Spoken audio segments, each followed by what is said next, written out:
మార్గశిర మాసం ఆశ్లేష నక్షత్రం రోజున చేయవలసిన యాగం యొక్క పద్ధతి.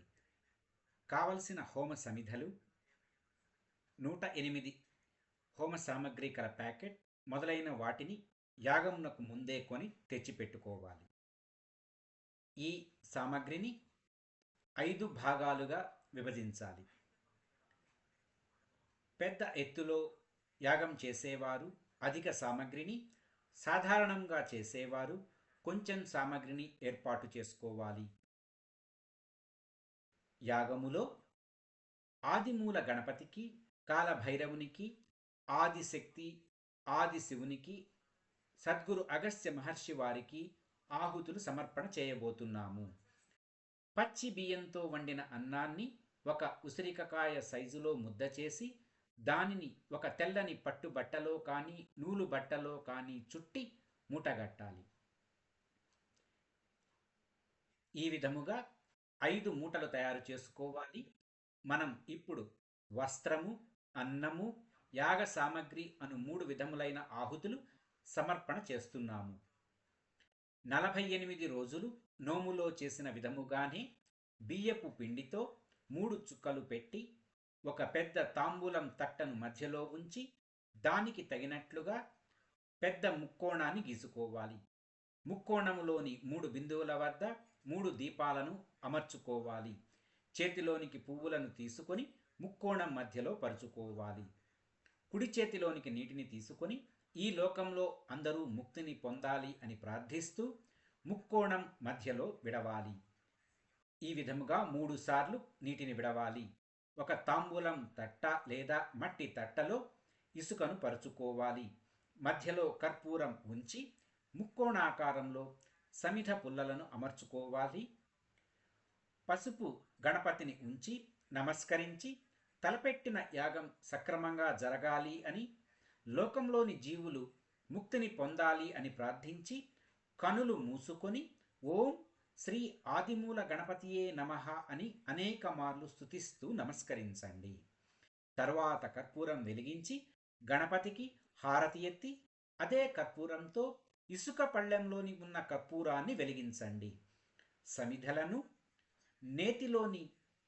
నేతిలో ముంచి హోమపాత్రలో చూపిన విధముగా అమర్చండి. అగ్ని పూర్తిగా వెలిగిన తరువాత అక్కడ ఉన్న వారందరిచే సామగ్రిని తాకించి నమస్కరించుకోమని చెప్పాలి. ఇప్పుడు శ్రీ ఆదిమూల గణపతికి ఆహుతులు సమర్పించండి. ఈ సమయంలో మిగిలిన వారంతా ఓం ఆదిమూల గణపతియే నమః అంటూ స్తుతిస్తూ ఉండాలి. పిమ్మట ఒక ఘడియ కాలం అనగా 24 నిమిషాల పాటు ఆత్మగాయత్రి మంత్రాన్ని బిగ్గరగా ఉచ్చరించాలి. ఈ సమయంలో యాగం చేసేదానికి అగ్ని సమీపంలో కూర్చొని ఉన్న వ్యక్తి సమిధలు, నెయ్యి సమర్పిస్తూ అగ్ని జ్వలిస్తూ ఉండేలా చూసుకోవాలి. ఒక ఘడియ కాలం గడిచాక కాలభైరవ, ఆదిశక్తి, ఆదిశివ మరియు సద్గురు అగస్త్య మహర్షుల వారికి ఆహుతులు సమర్పించండి. ఇదే వరుస క్రమంలో విడివిడిగా ఆహుతులు ఇవ్వాలి. యాగం చేసేవారు ఆహుతులు అగ్నికి సమర్పించే సమయంలో మిగిలిన వారు ఏ దేవతకు ఆహుతులు ఇస్తున్నామో ఆ దేవత యొక్క నామంతో స్తుతించాలి. అన్ని ఆహుతులు సమర్పించాక చేతిలోకి నీటిని తీసుకొని ఓం అగ్నిదేవాయ నమో నమః అంటూ స్తుతించి, అగ్నిదేవ, మేము ఇచ్చిన ఆహుతులు ఆయా దైవములకు చేర్చవలసినది అని అరుణాచలేశ్వరుని సన్నిధిలో జరిగే యాగములో ఈ శక్తులు కలియాలి అని వేడుకొని ఆ నీటిని నేలపై విడువాలి. పిమ్మట ఈ లోకంలోని జీవులన్నీ విడుదల పొందాలి అని ప్రార్థిస్తూ యాగగుండానికి 3 సార్లు ప్రదక్షిణ చేయాలి. తరువాత అగస్త్యుల వారి చిత్రపటానికి ఆహార పదార్థాలు, పండ్లు సమర్పించి ధూప దీప ఆరాధనలు చేయాలి. అందరితో కలిసి ఆ ప్రసాదాలు భుజించండి.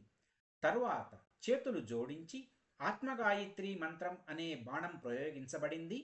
ఆ బాణం ప్రపంచంలోని అన్ని మానవ ఆత్మలను తాకి ఛేదించి వారి ఆత్మలను మేలుకొల్పి చివరకు అన్నామలయార్ సన్నిధికి చేరుకోవాలి అని ప్రార్థించి అందరూ దేవతలకు కృతజ్ఞతలు తెలుపుకొని నమస్కరించి యాగమును ముగించండి.